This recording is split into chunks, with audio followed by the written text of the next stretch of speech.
Hello, my dear student. We are going to start the story An Alien Hen, chapter number 10.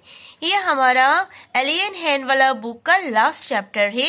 आओ इस story में क्या है हम लोग देख लेते हैं. बिफोर यू रीड, ये स्टोरी पढ़ने से पहले एक इंट्रोडक्शन पार्ट दिया है, उसको पहले हम लोग देख लेते हैं.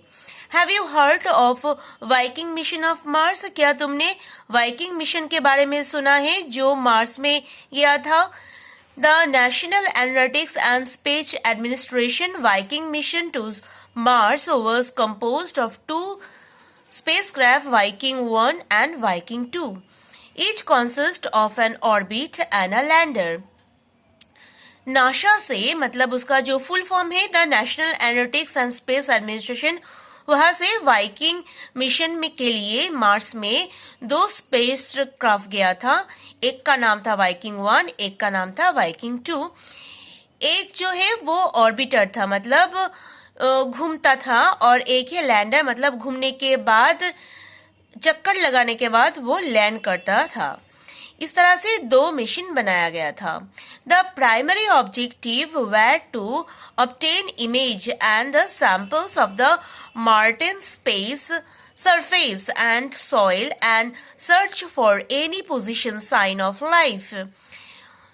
जो मेन ऑब्जेक्टिव था, मतलब ये जो वाइकिंग मिशन का मेन ऑब्जेक्टिव था, मार्स में वो दो स्पेसक्राफ्ट को भेज के वहां से इमेज कलेक्ट करना और मार्स का जो सरफेस में जो भी सॉइल है उसको कलेक्ट करना, ये देखने के लिए कि वहां पर कोई लाइफ है या नहीं.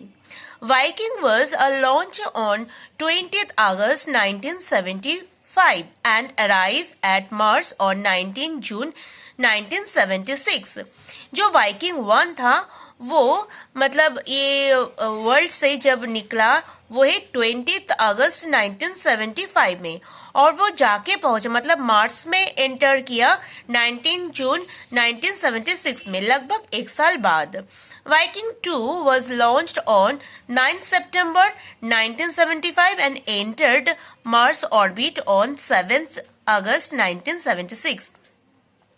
जो वाइकिंग 2 था वो लॉन्च किया गया 9 सितंबर 1975 में, और वो मार्स का ऑर्बिट में पहुंचा जाके 7 अगस्त 1976 में, मतलब पूरा एक साल बाद. मतलब वाइकिंग 1 और वाइकिंग 2 यहाँ से जाने में, मार्स को जाने में लगभग एक साल लग गया. Besides taking photographs and collecting other science data on the Martian surface, the two landers conducted 3 biology experiments took for the possible sign of life. तो वो जो स्पेसक्राफ्ट गया था मार्टिन सरफेस में, मतलब मार्स में जो गया था, वहां पर 3 बायोलॉजिकल एक्सपेरिमेंट किया और देखा कि वहां पर सही में जीवन है या नहीं.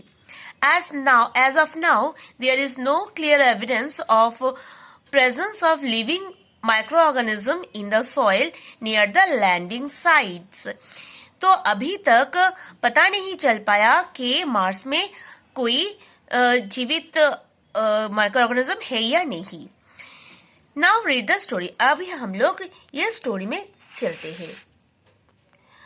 टिलू, how often have you been told not to go that way? But why does Daddy go there every day? Because that's his job, टिलू. टिलू जो है एक छोटा सा बच्चे है, वो बार बार उसको मम्मी मना कर रहे कि तुम वहां मत जाओ. जितना भी मना कर रहे हो तुम क्यों जा रहे हो, मतलब उन दोनों के बीच में थोड़ा सा बहस हो रहा है. और टिलू ने बोला डैडी तो डेली जाता है वहां पर. तो टिलू को मम्मी ने बोला अरे टिलू ये तो पापा का काम है जाना. That's why that way was an underground passage. वहाँ जो रास्ता था एक अंडरग्राउंड पैसेज था. Tilu's father went every day for the work along that passage. Tilu का पापा हमेशा उसी रास्ते से, मतलब जो अंडरग्राउंड वाला रास्ते से काम के लिए निकालते थे. And every day he came back from that direction, और हमेशा उसी रास्ते से वापस भी घर आते थे. What way at the end of the forbidden route. Not only Tilu, but a great majority of community would have liked to know. तो वो रास्ते का जो अंडरग्राउंड वाला रास्ता का खत्म कहाँ पर है, ये सिर्फ टिलू ही नहीं जानना चाहता था, बल्कि वहाँ पर जो भी कम्युनिटी के लोग थे वो भी जानना चाहता था कि वो रास्ते का खत्म कहाँ पर हो रहा है. Tilu's father was one of the select few permitted to go that way. टिलू का फादर जो थे वो थोड़ा ही कम्युनिटी के मतलब थोड़ा ही सिलेक्टेड लोगों में से थे जो कि उसी रास्ते में जाने के लिए परमिशन था उसको. The above conversation invariably took place between the Tilu and his mother whenever he insisted of the following his father. तो टिलू और उसका मम्मी में हमेशा ऐसे कॉन्वर्सेशन होता रहता था जब भी उसका फादर को वो मतलब टिलू ने फॉलो करने की कोशिश करते तो उसका मम्मी मना कर देते थे. टुडे हाउएवर वाज डिफरेंट, मगर आज का दिन थोड़ा सा अलग है. टिलू's father was enjoying a siesta at home and Tilu managed to get hold his security card. तो जो टिलू का फादर थे कुछ एंजॉय कर रहे थे और घर में थोड़ा सा नींद ले रहे थे, तो तभी टिलू ने जो उसका पापा का सिक्योरिटी कार्ड मैनेज कर लिया. Then evading his watchful mother's eyes, Tilu made his way to the forbidden passage. तो इसी बीच में उसका मम्मी का मतलब टिलू का मम्मी का आँख को चुरा के टिलू उसी रास्ते से चला गया. A metal door barred his entry, एक मेटल का जो दरवाजा था वो रास्ता रोक दिया.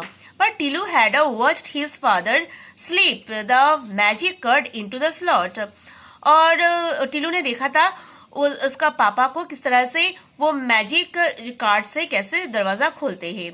He did same, वो भी वैसे ही किया. And the door opened noiselessly, और जो दरवाजा था वो खुल गया बिना आवाज के. A well-lit passage seemed to beckon him, और वहां से वो निकल गए.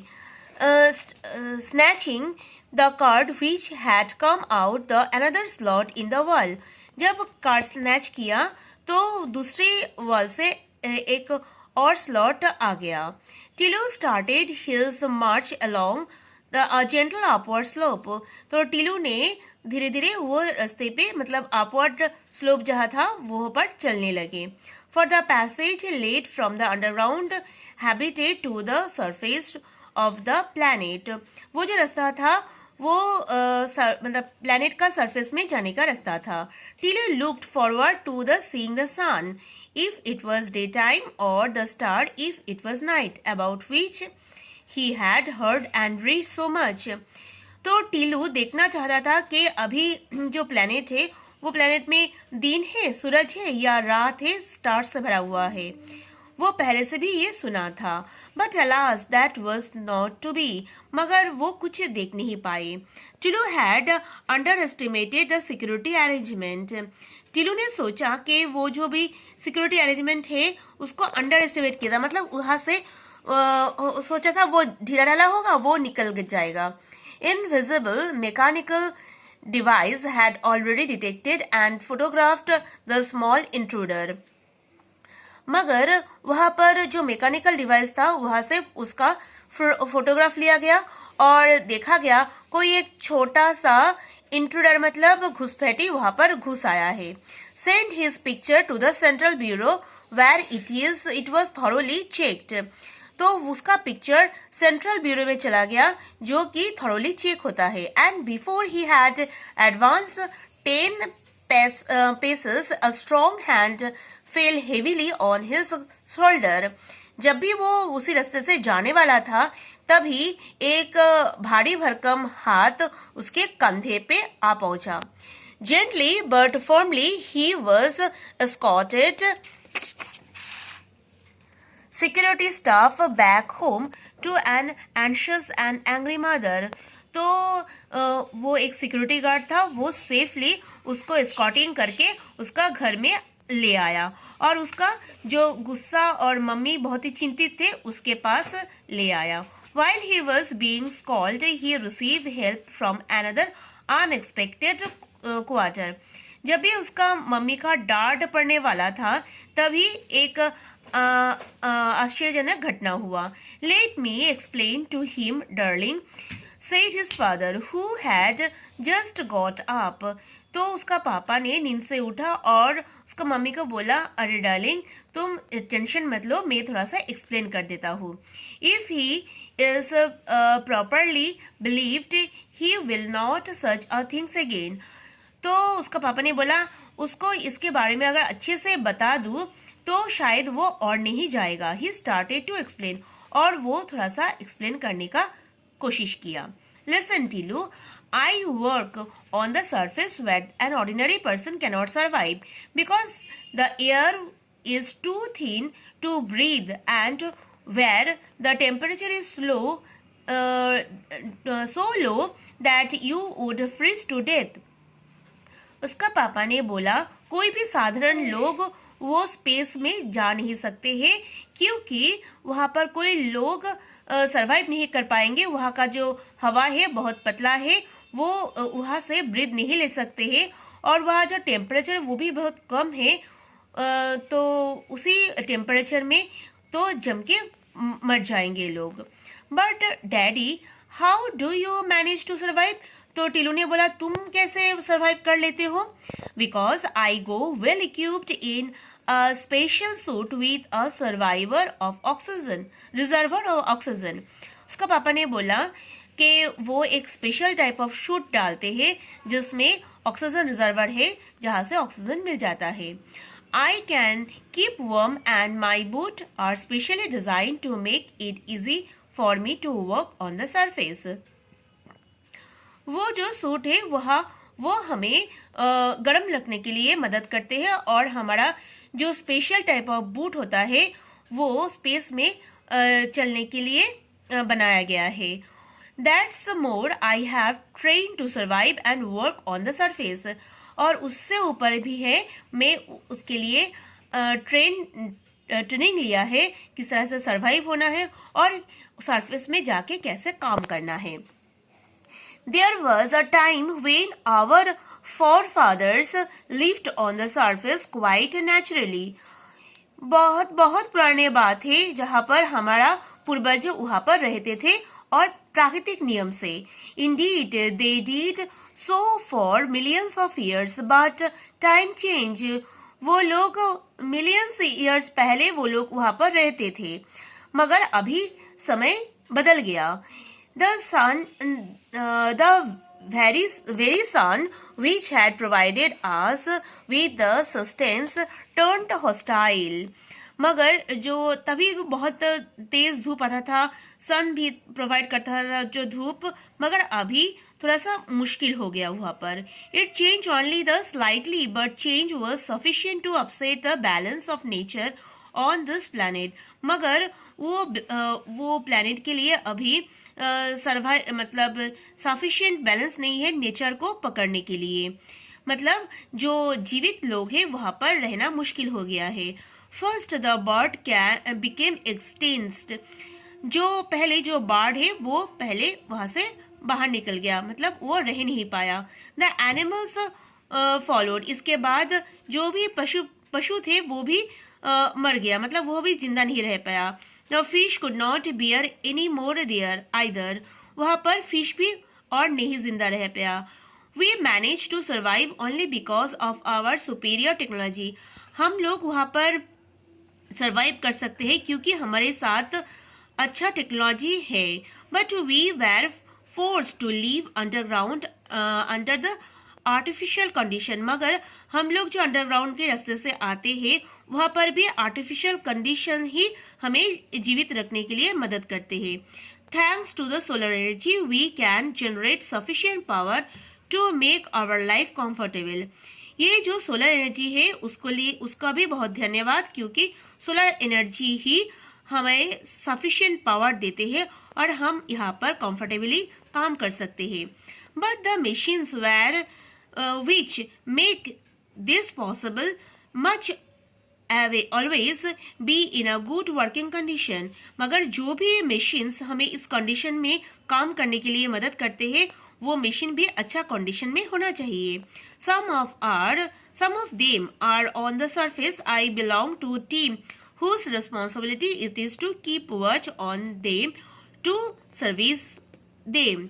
ये जो टेक्नोलॉजी है जिसके कारण जो आर्टिफिशियल कंडीशन तैयार होता है, वो जो मशीन्स है वो भी बहुत सारे लोग उसका भी देखभाल करते हैं, उसका भी रिस्पॉन्सिबिलिटी है ठीक से देखभाल करने के लिए, और इसीलिए अच्छे से देख पाना संभव है और हमें काम करना भी पॉसिबल है. यहाँ पर daddy can I join the team when I grow up.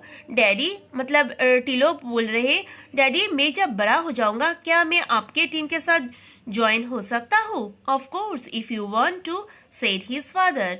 तो उसका पापा ने बोला क्यों नहीं, तुम भी ज्वाइन हो सकते हो, but for that you must be a good boy and do as your parents tell you. तो पापा ने बोला इसके लिए सबसे बड़ा जरूरी जो है तुमको अच्छा गुड बॉय बनना पड़ेगा और तुमको पापा मम्मी के बात मानना पड़ेगा. His mother had as usual the last word. तो उसका मम्मी ने भी सेम बात ही बोला कि तुमको इसके लिए अच्छा बालक बनना पड़ेगा और माता पिता के बात सुनना पड़ेगा. तो यहाँ पर हम लोगों का फर्स्ट पार्ट खत्म होता है. नेक्स्ट वीडियो में हम लोग नेक्स्ट वर्क शेयर करेंगे. इतना तक तुम लोग अच्छे से पढ़ लेना. Thank you.